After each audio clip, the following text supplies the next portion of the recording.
안녕하세요. 오늘도 사연살롱을 찾아주셔서 감사합니다. 저는 얼마 전 첫 아이를 임신한 예비 엄마예요. 남편도 저도 아이를 좋아해서 결혼하고 1년 뒤부터 열심히 몸 관리를 하며 임신 준비를 했어요. 그런 노력에도 불구하고 연이어 3번이나 실패를 해서 속상했었는데 드디어 임신이 되었지 뭐예요. 남편은 절대 안정이 필요하다며 육아휴직을 신청하라고 했어요. 말이 쉽지 직장생활 하면서 구미에 맞게 육아휴직 쓰는 게 어디 쉽나요? 덜컥 휴직 신청했다가 그대로 경력 단절이 되어버릴 수도 있으니까요. 하지만 저는 그럴 걱정은 없었어요. 저희 회사가 직원 복지에 아낌없는 지원을 해주기도 하고 사장님이 제 시아버님이기 때문이죠. 그렇다고 저만 특별 대우를 받는 건 아니에요.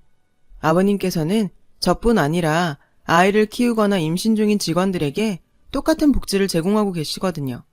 그래서 다른 회사들처럼 눈치 안 보고 육아휴직을 쓸 수 있어요. 회사 사람들 중에는 제가 사장님 며느리라는 걸 모르는 사람이 없어요. 제 결혼식에 참석했던 회사 동료들이 식장에서 저희 시아버님을 봐버린 탓이었죠. 처음에는 이게 부담스러워서 이직을 할까 고민을 많이 했어요. 아무래도 동료들이 저를 예전처럼 대하기 힘들 테니까요. 그렇다고 쉽게 그만둘 수도 없었어요. 이 회사는 제가 대학을 졸업하고 처음 가진 직장이었고 제 사회생활이 시작된 곳이니까요. 병아리 신입사원 때부터 울고 웃으면서 일 배우고 보람을 느낀 회사거든요. 그런 제 마음을 아셨는지 아버님께서는 제가 원하는 대로 하라고 하셨고 저는 끝내 계속 일을 하겠다고 했어요. 다음날 아버님은 전 직원에게 편지를 담은 초콜릿을 돌리셨어요. 편지에는 다음과 같은 내용이 담겨 있었어요. 당신은 지금껏 직원들을 가족처럼 생각했기에 제가 직원에서 며느리가 되었다고 해도 이전과 달라진 것은 없다고요. 그러니 전처럼 동료로서 칭찬과 질책을 통해 동료애를 나눠달라고요. 아버님의 그런 정성 덕분에 저는 오히려 동료들과의 관계도 돈독해졌고 지금까지 직장 생활을 잘 해왔어요. 그러다 임신을 하게 되어서 지금은 잠시 휴직을 하게 되었어요. 아버님께서는 첫 손주를 보실 생각에 저보다 더 들뜨셔서 벌써부터 아기용품을 사서 보내고 계세요.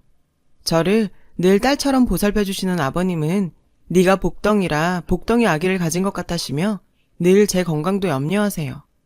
그런 아버님의 모습을 보면 마음 한켠이 짠하고 감사할 뿐이죠. 아버님은 저를 처음 보셨을 때부터 저를 예뻐해 주셨어요. 게다가 저희 가족과의 특별한 인연을 알게 되신 후로는 친딸처럼 저를 아끼고 살펴주고 계세요. 저는 외동딸로 태어나서 부모님 사랑을 듬뿍 받고 자랐어요. 일상적인 소소한 행복을 누리고 살던 우리 가족은 아빠가 다니던 회사에 부도가 나면서 모든 게 변해버렸어요. 아빠 회사 사장님이 무리하게 사업을 확장하려다 투자 사기를 당했어요. 그로 인해 회사는 한순간에 무너져버리고 말았고 아빠를 비롯한 직원들은 하루아침에 실업자가 되었죠. 당장 월급은 물론 퇴직금도 한 푼 못 받고 회사를 나오게 된 아빠는 밤마다 가족들 몰래 많이 우셨어요.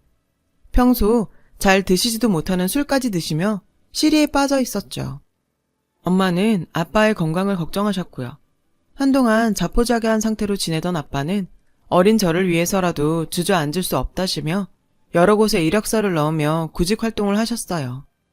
하지만 그런 노력에도 불구하고 아빠는 일자리를 얻지 못했어요. 결국 엄마는 생활비를 벌기 위해 식당 일을 시작하셨고 우리는 방 한 칸짜리 반지하로 이사를 하게 되었어요. 반지하로 들어가던 날 그제야 정말 우리 집이 가난해졌다는 걸 실감할 수 있었어요. 눈물이 날 것 같았지만 부모님이 마음 아파하실까봐 애써 참아야 했죠. 상에 올라오는 반찬 가짓수도 급격히 줄었고 엄마는 늘 가계부를 쓰시며 한숨을 지으셨어요. 아빠는 일자리를 구하는 동시에 일용직 노동을 시작하셨어요. 구직만 바라보며 손가락 빨고 살 수는 없었으니까요. 특별한 기술이 없었던 아빠는 새벽부터 공사장에서 벽돌을 나르며 막노동을 하셨어요. 저녁이 돼서야 집에 돌아온 아빠는 늘 먼지투성이었어요. 저는 그런 아빠가 안쓰러워서 아빠한테 달려가 어깨를 주물러드리곤 했어요. 제가 해드릴 수 있는 건 그것뿐이니까요. 엄마가 식당 일로 벌어오는 월급과 아빠의 일당으로 우리 가족은 하루하루 연명하다시피 생활을 했어요. 시간이 지나도 아빠는 취직이 안 됐고 결국 반노숙자 생활을 하게 되셨죠. 그 사실을 알게 된 건 어느 늦은 밤이었어요. 잠결에 엄마와 아빠가 심하게 다투는 걸 들었거든요. 당신 미쳤어? 집 놔두고 왜 노숙을 해? 멀쩡한 집 놔두고 왜 길에서 자냐고. 엄마가 울면서 소리치더라고요. 저는 도대체 무슨 일인가 했죠. 그래서 자는 척하며 귀를 쫑긋 세웠어요. 아빠가 요새 며칠씩 집에 안 들어오신 건 알고 있었어요. 엄마와 저는 그게 단지 공사장 일이 바쁘셔서 직원 숙소에서 주무시는 걸로 알고 있었거든요. 그런데 그게 아니었나 봐요. 엄마가 식당 일을 마치고 퇴근하다가 우연히 노숙자들 틈에서 쪽잠을 자고 있는 아빠를 발견한 거였죠. 그 길로 엄마는 아빠를 끌고 집으로 왔고 야밤에 부부싸움이 시작된 거였어요. 엄마는 급기야 울음을 터뜨리셨어요. 아빠는 그런 엄마를 달래며 미안하다고 하시며 요즘 들어 막노동 일을 구하는 게 힘들어져서 공사장 근처에서 밤을 새고 다른 사람들보다 일찍 일을 잡으러 갈 수밖에 없었다고 하셨어요. 늦으면 자리를 뺏기니까요. 그러다 보니 자연스레 주변 노숙자들과 섞여서 지내게 되었다고요. 내가 구걸하며 살겠다는 것도 아닌데 그렇게 화낼 일이야? 보기가 안쓰러우니까 그렇지. 내 남편은 길바닥에서 자며 일하는데 내가 어떻게 마음 편히 살 수가 있어. 당신이 몸 버려가며 그러고 있는데 나 당신 그러고 사는 거 못 봐. 이불 속에서 숨죽이며 모든 얘기를 듣게 된 저는 소리 없이 눈물을 흘렸어요. 당시 초등학교 6학년이던 저는 비록 어린 나이기는 했지만 부모님의 고생과 아픔을 공감할 나이기도 했어요. 그래서 더더욱 고생하시는 부모님한테 도움이 되지 못하는 제 처지가 하염없이 원망스럽고 부모님이 나 때문에 힘들게 고생하시는 것 같아 너무 죄송했어요. 그날 엄마의 간곡한 부탁에도 불구하고 아빠는 노숙 생활을 그만두지 않았어요. 지금은 자존심이고 뭐고 없어. 희정이만큼은 잘 키워야 될 거 아냐. 아빠가 무능해서 남들만큼 못 키웠단 소린 듣고 싶지 않아. 길바닥에서 자는 거, 노숙자 취급받는 거, 나 그런 건 하나도 두렵지 않아. 내 새끼만 잘 키울 수 있다면 그보다 더한 것도 할 수 있어. 어차피 취직만 되면 그만할 일이야. 그러니까 그때까지만 참고 기다려줘. 그 후로도 아빠는 며칠 간격으로 집에 들러 빨랫감을 놓고 가는 것 외에는 밖에서 생활을 하셨어요. 그러면서도 포기하지 않고 꾸준히 회사에 이력서를 넣으셨어요. 아빠가 노숙을 그만두게 된 건 제가 중학교 2학년에 올라가던 때였어요. 아빠가 마침내 새로운 회사에 취직을 하게 되었거든요. 비록 규모는 작은 중소기업이었지만 아빠는 다시 직장인으로 돌아가게 되었어요. 무엇보다 아빠가 더 이상 힘든 육체노동을 하지 않아도 된다는 게 기뻤어요. 막노동을 하신 몇 년 동안 아빠는 허리와 어깨 통증을 달고 사셨거든요. 새롭게 첫 출근을 하고 오신 날 아빠는 기념을 해야 한다면서 엄마와 저를 데리고 고깃집으로 가셨어요. 이런 날이 다시 오지 않으면 어떡하나 그동안 두려웠다고 하시더군요. 지금까지 다들 잘 참고 버텨주어서 고맙다면서 앞으로는 더 열심히 살아보자고 하셨죠. 그 말에 엄마는 주변 사람들이 쳐다볼 정도로 펑펑 우셨어요. 하지만 아빠가 취직이 되셨다고 해서 한순간에 집안 사정이 확 나아지는 건 아니었어요. 중학생이던 제게 공부방을 만들어주기 위해 방 2칸짜리로 이사를 하면서 월세도 늘어났고 제게 들어가는 사교육비도 만만치 않았거든요.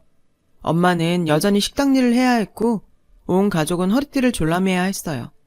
중학교 3학년이 된 저는 부모님 몰래 전단지를 돌리던 아르바이트를 시작으로 그 나이에 할 수 있는 온갖 아르바이트를 해서 돈을 모았어요. 실업계 고등학교에 가서 남들보다 일찍 돈 벌 생각을 하면서요. 하지만 그 얘기를 들은 부모님은 한사코 반대를 하셨어요. 특히 엄마가 펄쩍 뛰셨죠. 그동안 그 고생을 하면서도 널 학원에 보냈던 건 너만큼은 엄마 아빠처럼 고생하지 않고 살기를 바랬기 때문이야. 당장 친구들보다 돈 몇 푼 더 일찍 버는 게 뭐가 중요하니. 10년, 20년 뒤에 내 인생을 생각해. 뭐가 더 너를 위한 건지 생각해 보라고. 그러니까 쓸데없는 생각하지 말고 넌 공부해서 대학 갈 생각이나 해. 저는 아무 말도 하지 못하고 부모님 뜻에 따라 인문계 고등학교에 진학을 했어요. 제가 고등학교에 가고 난 뒤 아빠가 많이 아프기 시작하셨어요. 몇 년 동안 길에서 노숙을 하고 쉼없이 막노동을 하면서 몸을 혹사한 탓에 그 후유증이 나타나기 시작한 거죠. 처음에는 어깨나 허리에 단순한 근육통이 있는 정도로 알았는데 내부 장기에 문제가 있는 거였더라고요. 병원에 가서 건강검진을 받아보니 신장과 간에 문제가 있다고 하더군요. 그런데도 아빠는 고집을 부리며 치료도 거부하고 계속 일을 하셨어요. 치료는 제 대학 등록금은 마련한 다음에 받아도 늦지 않는다면서요. 게다가 수당 때문에 야근도 불사하셨죠. 엄마랑 제가 아무리 뜯어말려도 소용이 없었어요. 그런 아빠 때문에라도 저는 더욱 이를 악물고 공부했어요. 아빠가 일을 쉴 수 있도록 장학금을 받고 대학에 들어가겠다고 다짐을 했거든요. 남들 놀 때도 밤새워가며 열심히 공부한 끝에 저는 꽤 이름 있는 대학에 장학금을 받고 합격할 수 있었어요. 그렇게 대학생이 된 저는 장학금과 아르바이트로 번 돈으로 학비를 충당할 수 있었죠. 당시 제 머릿속은 하루빨리 취직을 해서 돈을 벌 생각으로 가득했어요. 그래야 아빠한테 회사 그만두고 쉬시라고 할 수 있으니까요. 그런데 하필 제가 회사에 취직을 하고 첫 출근을 하던 날 아빠가 쓰러지고 만 거예요. 첫 출근이라 잔뜩 긴장한 상태로 사수의 지시에 따라 업무 파악에 나섰는데 하필 그때 엄마한테 전화가 왔더라고요. 엄마는 아빠가 쓰러지셨다며 울먹이셨어요. 저는 곧장 병원으로 달려갔어요. 머릿속이 온통 하얗게 돼버린 채로요. 사실 놀라운 일은 아니었어요. 아빠 몸이 정상이 아니라는 건 엄마도 저도 잘 알고 있었으니까요. 왜 더 강하게 아빠를 말리지 못했을까 후회가 됐어요. 병원에서는 아빠 신장이 많이 안 좋다며 당장 입원해서 상태를 지켜보고 수술 여부를 결정해야 한다고 말했어요. 아빠가 입원을 하자 엄마는 식당 일을 마치면 곧장 병원으로 가셔서 아빠 곁을 지키셨어요. 다음날 아침에 병상을 지키시다 출근을 하곤 하셨죠. 물론 중간에 저랑 교대를 하기도 했지만 저보다는 엄마가 많이 고생을 하셨어요. 그렇게 아빠의 병간호를 하며 정신없이 보내던 와중에 한 남자가 나타났어요. 바로 지금의 제 남편이죠. 남편은 아버님 회사에서 평사원으로 경험을 쌓고 있던 상태였어요. 남편이 사장 아들인 건 알고 있었어요. 이미 남편에 대한 소문은 회사에 퍼져 있었거든요.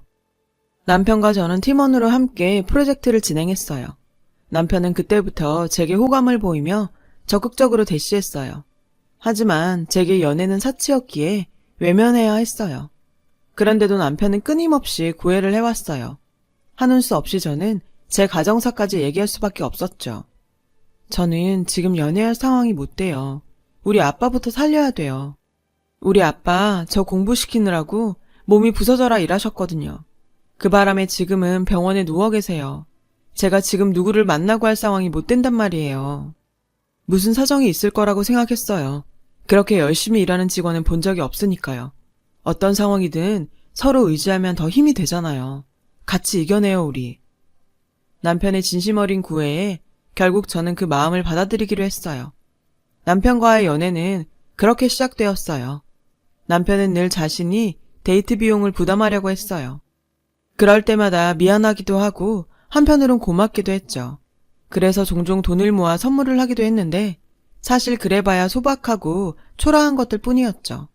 그런데도 남편은 그런 선물에 감동하며 기뻐해 주었어요. 혹여 제가 상처받지 않도록 배려하는 남편의 그런 모습에 늘 고마웠죠. 한 번은 이런 일도 있었어요. 남편이 저 몰래 저희 부모님을 찾아가 인사를 드리고는 몰래 밀린 병원비를 냈더라고요. 나중에 그 사실을 안 저는 그딴 동정 필요 없다고 소리를 치며 화를 냈어요. 남편은 차분한 목소리로 그러더군요. 잠깐 만나고 헤어질 사이였다면 나도 모른 척 했을 거야. 하지만 난 너랑 미래를 함께 할 생각이고 그러니까 내 부모님 일은 내일이기도 해. 그날 이후 남편은 기다렸다는 듯이 제게 결혼 얘기를 자주 꺼냈어요. 알고 보니 병원비를 대신 내주던 그때 이미 저희 부모님을 만나 뵙고 저와 결혼하고 싶다는 얘기를 했다더군요. 남편은 얼마 뒤 아버님 회사를 나갔어요. 그리고는 자신의 능력으로 다른 기업에 입사했어요. 업계에서 꽤 알아주는 곳이어서 연봉도 높고 직원 복지도 좋은 곳이었죠. 그 회사로 이직을 하자마자 남편은 제게 청혼을 했어요. 저는 아빠 때문에 망설여지기는 했지만 그래도 경제력이 어느 정도 갖춰졌다고 생각해 승낙했어요. 솔직히 남편을 놓치기 싫었거든요. 남편은 이미 저희 부모님을 뵙고 인사를 드린 뒤라 상견례 전에 먼저 예비시댁에 인사를 갔어요. 제 입장에선 사장님 부부를 뵙는 거였죠. 지금껏 그렇게 긴장한 건 처음이었어요. 사장님 부부는 저를 반겨주셨어요. 말씀 한마디 한마디가 따뜻하더라고요. 남편의 선한 마음씨가 어디서 나온 건지 한 번에 알 수 있었죠. 남편이 미리 저희 집 사정을 말씀드린 것 같았어요. 어머님께서 첫 만남에 제게 이제 그만 걱정은 내려놓고 남편 사랑받으며 편히 살라고 하시더라고요. 충분히 행복할 자격이 있다면서요. 예비 시어머니의 말씀에 저는 뭉클해서 하마터면 눈물이 날 뻔했지 뭐예요. 내가 무슨 복으로 이런 분들을 시부모로 만나게 되었나 싶었어요. 그렇게 인사를 드리고 상견례 날짜를 잡았어요. 아빠 몸 상태를 고려해서 상견례장은 병원 근처 한식당으로 잡았어요. 다행히 아빠는 병원에 몇 시간 외출 허가를 받고 나올 수 있었어요. 남편과 시부모님은 먼저 도착해 있었고 저랑 엄마는 아빠를 휠체어에 태우고 룸으로 들어갔어요. 시부모님께서 반갑게 맞아주셨어요. 엄마랑 어머님이 인사를 나누는 동안 저는 아버님 쪽으로 휠체어를 끌고 가 아빠와 아버님을 소개시켜 드렸어요. 그런데 저희 아빠를 본 아버님 얼굴이 갑자기 굳어버리지 뭐예요. 그 모습에 덩달아 저희 아빠도 표정이 굳으셨어요. 그런데 그 순간 갑자기 아버님께서 무릎을 꿇고는 저희 아빠 손을 잡았어요. 그리고는 소리내 펑펑 울기 시작했어요. 그 바람에 그 자리에 있던 모든 사람들은 당황할 수밖에 없었죠. 아버님은 한참을 우시더니 고개를 들고는 저희 아빠한테 그러시는 거예요. 형님, 저 기억 안 나요? 저 정수예요, 정수. 형님이 살아야 된다고 뺨까지 때려가며 살렸던 정수라고요. 그 말을 들으신 아빠는 잠시 생각을 하시더니 눈을 크게 뜨셨어요. 아니, 정말 정수야? 네가 정수 맞아? 그리고는 아버님을 끌어안고는 함께 울기 시작하셨어요. 손을 맞잡고 우시는 두 분을 보던 저희는 모두 당황했고 두 분을 진정시킨 후에야 사정을 들을 수 있었어요. 아빠와 아버님은 오래전 길바닥에서 만났던 사이라고 하셨어요. 아빠가 노숙자들 곁에서 자며 막노동을 하던 시절이었죠. 그때 아버님은 주식 투자에 실패한 뒤 제 남편과 어머님을 시골 처가로 보내곤 서울에 혼자 남아 계셨다고 했어요.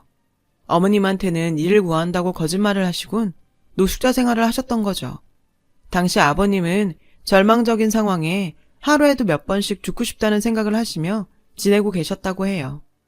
그러다 결국에는 다른 노숙자들에게 자신의 옷이나 짐들을 모두 나누어 주었고 길바닥에 누워 얼어 죽을 생각을 했었다나 봐요.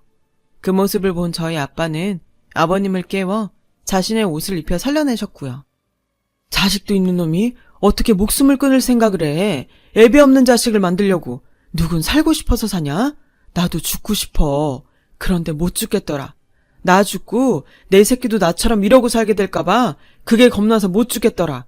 그러니까 살아. 살아서 내 자식이 대학 가고 결혼해서 아들 딸 낳고 사는 것까지 다 지켜보고 그러고 죽어. 그때 가선 죽으래도 죽기 싫어질 테니까. 저희 아빠의 말에 아버님은 삶의 의지를 다지셨고 저희 아빠와 함께 막노동을 하시면서 돈을 모으셨다더군요.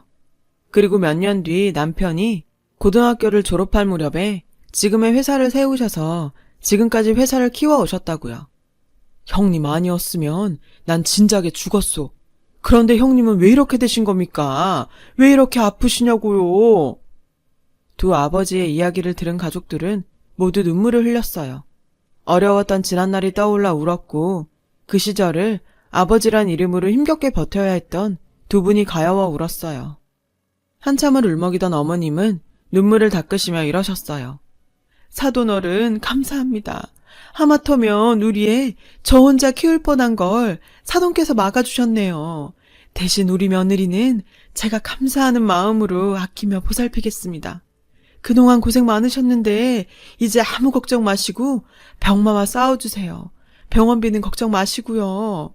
제 남편 살려주신 생명의 은인인데 저희가 그 정도는 해야 하지 않겠습니까? 그러니 꼭 회차하셔야 합니다. 그날 이후 아버님은 매일 저희 아빠가 입원해 있던 병원에 찾아오셨어요. 두 분은 도란도란 지난날의 얘기도 나누시고 가끔은 자식들 자랑도 하시면서 회포를 풀고는 하셨죠. 아빠는 그 후로도 두 번의 수술을 거친 뒤에야 많이 회복이 되셨어요. 그리고 지금은 통원 치료를 하고 계시죠. 저희 아빠와 아버님은 사돈이 아니라 형님 아우 하시면서 여전히 잘 지내고 계세요. 제가 임신을 하자 두 아버님은 손주 볼라를 손꼽아 기다리고 계세요. 고생 끝에 낙이 온다고 하죠. 끝이 보이지 않는 시련 속에서 허우적대며 살았던 저와 부모님은 요즘 들어 그 말을 뼈저리게 실감하고 있답니다. 지금까지 제 사연을 들어주셔서 감사합니다. 힘든 시기에 좋은 생각 많이 하시고 하루하루 행복하세요. 여러분, 사연 댓글에 응원과 현명한 조언 부탁드려요. 좋아요와 구독은 저에게 큰 힘이 됩니다. 오늘도 좋은 일 가득하세요.